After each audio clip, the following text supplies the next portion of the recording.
નમસ્કાર મિત્રો, કપાસ પકવતા ખેડૂતો માટે સરકારે મોટી જાહેરાત કરી છે. જે ખેડૂતોએ કપાસનું વાવેતર કરી નાખ્યું છે અથવા તો તે કરવાના છે એવા ખેડૂતોના ખાતામાં જમા થશે 27,000 રૂપિયા. મિત્રો, કઈ તારીખે જમા થશે, જિલ્લાઓની અંદર ફેરફાર કરાયો છે, ક્યાં 21 જિલ્લાઓના ખેડૂતોને લાભ મળશે, ક્યાં ડોક્યુમેન્ટ જોશે, ફોર્મ ભરવાની છેલ્લી તારીખ શું છે, ફોર્મ ક્યાં ભરવાનું છે, સંપૂર્ણ સચોટ માહિતી વિડીયોમાં મેળવીશું. વિડીયો શું કરતા પહેલાં ખાસ વિડીયોને એક લાઈક કરી દેજો. આપણી આ ચેનલને ખાસ સબસ્ક્રાઇબ કરવાનું ભૂલતા નહીં. તો મિત્રો, હવે ખાસ સમજો મિત્રો, રાજ્યના કૃષિ મંત્રી જીતુભાઈ વાઘાણીએ કપાસ પકવતા ખેડૂતોને પ્રોત્સાહિત કરવા માટે સરકારે 134 કરોડ રૂપિયાથી વધુનું રાહત પેકેજ જાહેર કર્યું છે. રાજ્યના બધા જ જિલ્લાઓના વિસ્તારોના ખેડૂતોને આનો લાભ નહીં મળે, પણ 21 જિલ્લાઓના ખેડૂતોને આનો લાભ મળશે. પહેલા જાણીએ કે ક્યાં 21 જિલ્લાઓના ખેડૂતોને આમનો લાભ મળશે. સૌરાષ્ટ્રમાં 9 જિલ્લાઓ, સૌરાષ્ટ્રના 9 જિલ્લાઓના ખેડૂતોને આનો લાભ મળશે, જેમાં રાજકોટ જિલ્લો હોય, સુરેન્દ્રનગર હોય, જામનગર હોય, ભાવનગર, અમરેલી, મોરબી, જુનાગઢ, બોટાદ અને દેવભૂમિ દ્વારકા જિલ્લાના વિસ્તારો.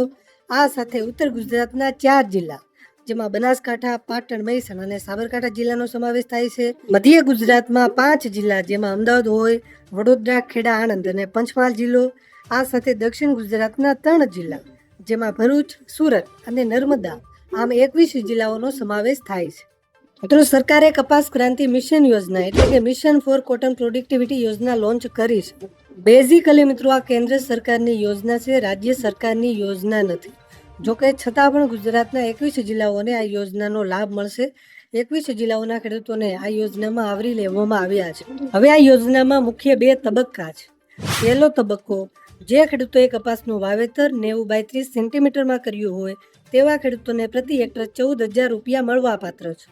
વધુમાં વધુ 2 હેક્ટર સુધીની મર્યાદા છે, એટલે કે 28,000 રૂપિયા સુધીની મર્યાદામાં આર્થિક સહાય મળવા પાત્ર છે. અને બીજા તબક્કામાં જે ખેડૂતોએ કપાસનું વાવેતર 60 બાય 30 સેન્ટીમીટરમાં કર્યું હોય એવા ખેડૂતોને પણ આ યોજનાનો લાભ મળશે. 60 બાય 30 વાળા ખેડૂતોને પ્રતિ હેક્ટર 7,500 રૂપિયા સુધીની રકમ મળવા પાત્ર છે, એટલે કે 2 હેક્ટરની મર્યાદામાં 15,000 રૂપિયા સુધીની રકમ ખાતામાં જમા થશે.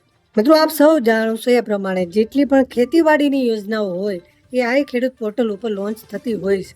એટલે આ ખેડૂત પોર્ટલ ઉપર જઈને તમારે અરજી કરવાની રહેશે. અરજી કરવાની છેલ્લી તારીખ 24 જુલાઈ છે. તમારી ગ્રામ પંચાયતમાં જઈને તમે વીસી ઓપરેટર પાસેથી પણ અરજી કરાવી શકો છો. ઈ ગ્રામ કેન્દ્ર પર જઈને અરજી કરાવો. ચૂકવણી છે ડીબીટીના માધ્યમથી કરવામાં આવશે, એટલે કે ડાયરેક્ટ બેંક ટ્રાન્સફરના માધ્યમથી તમારા ખાતામાં પૈસા જમા થશે. પૈસા જમા થવાનો સમય અરજીની ચકાસણી પર નિર્ભર કરે છે. જેમ જેમ અરજીઓની ચકાસણી થતી જશે તેમ તેમ તાત્કાલિક ચૂકવણી શરૂ થઈ જશે. મતલબ કે અરજીની તારીખ પૂરી થયા બાદ અને વેરિફિકેશન પૂર્ણ થયા પછી ક્રમશઃ તમારા ખાતામાં પૈસા જમા થશે, આવું સરકાર તરફથી કહેવામાં આવ્યું છે. ક્યાં ક્યાં ડોક્યુમેન્ટ જોશે તેની વાત કરીએ તો જરૂરી દસ્તાવેજોમાં 7/12, આધાર કાર્ડ, બેંક પાસબુક અને ફાર્મર રજિસ્ટર.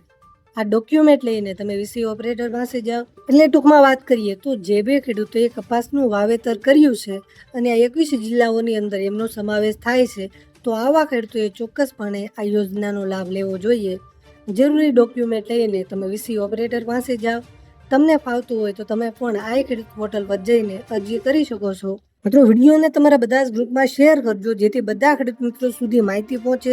તમે અરજી કરી કે કેમ નીચે કોમેન્ટ કરવાનું ભૂલતા નહીં. અને આપણી આ ચેનલને ખાસ સબસ્ક્રાઇબ કરી લેજો, જેથી ખેડૂતોના હિત માટેના કોઈ પણ ઉપયોગી સમાચાર તમને સચોટ માહિતી સાથે મળે સૌથી પહેલા.